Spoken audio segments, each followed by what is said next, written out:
মানে সব উচ্চ শিক্ষিত লোক।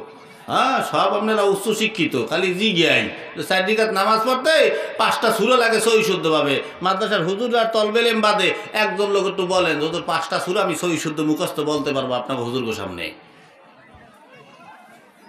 এলে ফলাফল। এরা কয় হুজুররা বুঝতে শুনে গুণা করছে, আর আমরা আল্লাহ দেখুম আমরা বুঝি নাই। উনি বোঝে নাই 5টা সূরা লাগবে, তুমি বোঝো নাই। আল্লাহ দিকে বিয়ে করছো, কইবে হ্যাঁ বিয়ে করছি। তার ফলাফল ইয়ে কয়টা হয়েছে, কইবে 10টা হয়েছে। আল্লাহ থাবড়াই দাদু ফালাই তুমি খালি উইকেট ফেলাইছে বই বইয়া। হ্যাঁ, নামাজ কালাম কিছু পড়ো নাই, সূরা কালাম কিছু শিখতে পারো নাই। 70, 80, 90 বছর বয়স হয়ে গেছে, এখনো পর্যন্ত আপনি পারলেন না। আল্লাহ যদি জিজ্ঞেস করে কি উত্তরটা দেবেন আপনি? আমার কাছে আপনি উত্তর দিতে পারতেছেন না। আল্লাহ দাদা কি উত্তর দেবেন? ফজরের পরে হুজুররা পড়া আমার রব্বু কামান দিনু কামান নাবিয়ু আমল করতে করতে মুখস্থ হয়ে গেছে। হুজুর খালি ফেরেশতারা জিগাইবে, টাস টাস করে কই দেব, এই হবে খালি মরো। শুনছি ফেরেশতারা বলে যারা পিড়াইবে ওগুলো থাকবে বলে কানা, কানে শোনে না।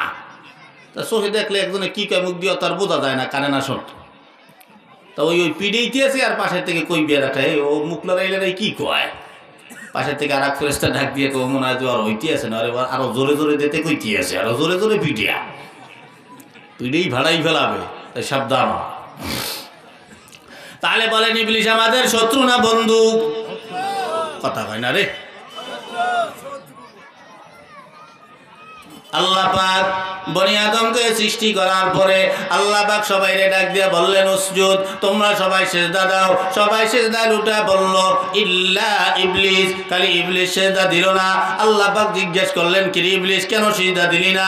আওয়াজ দিয়া কয় আল্লাহ আমি কইলাম আগুন আর ওখানো মাটি, এতটুকুন পার্থক্যের কারণে আল্লাহ আমি সিজদা দিলাম না। আল্লাহ কয় লানাতুল্লাহি আলাল ইবলিস, আমি আল্লাহ তোরে লানত দিয়ে দিলাম, ধ্বংস হইয়া যা, জান্নাত থেকে বাইর হইয়া যা। জান্নাত তোর জন্য হারাম, জাহান্নাম তোর জন্য অবধারিত করে দিলাম, আর তুই জান্নাতে ঢুকতে পারবি না, জান্নাতে আদমরা ঢুকবে। এই কথা কওয়ার সঙ্গে সঙ্গে ইবলিসের মেজাজ গরম হয়ে গেল।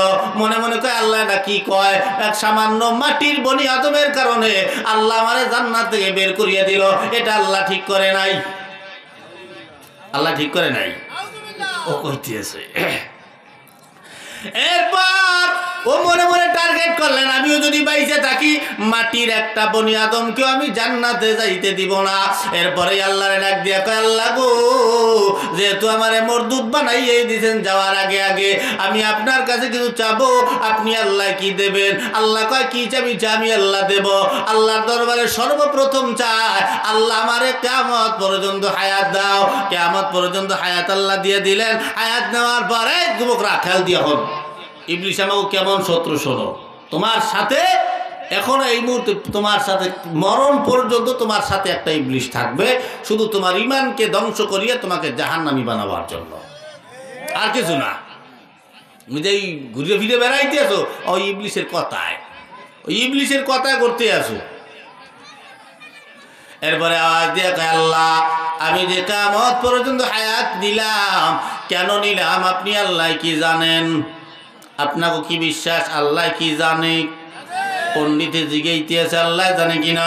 আল্লাহ কয় না জানি না, কেন নিছো বল। এবার আওয়াজ দিয়া আল্লাহ কিয়ামত পর্যন্ত হায়াত নেওয়ার মানে হলো তোমার এই বান্দাগুলার কারণে যেহেতু আমি জাহান্নামী হইলাম, আমিও টার্গেট লাগাইলাম হায়াত নিয়া তোমার একটা বনি আদমকেও আল্লাহ আমি জান্নাতে যাইতে দিব না। আল্লাহ কয় কোথায় নিবি? কয় আল্লাহ আমি জাহান্নামে নেব। আল্লাহ বলে কেমনে নিবি? কয় আল্লাহ তোমার এই বান্দাগুলাকে জাহান্নামে নেওয়ার জন্য আমি সর্বোচ্চ চেষ্টা চালাবো, তাতে যা করতে হয় তাই করব। আল্লাহ গো তোমার এই বান্দাগুলাকে জাহান্নামে নেওয়ার জন্য আমি হাজার হাজার মজার মজার গুনার রাস্তাগুলা খুইলা দিব, তোমার বান্দারা গুনাহ করবে আর জাহান্নামে যাবে।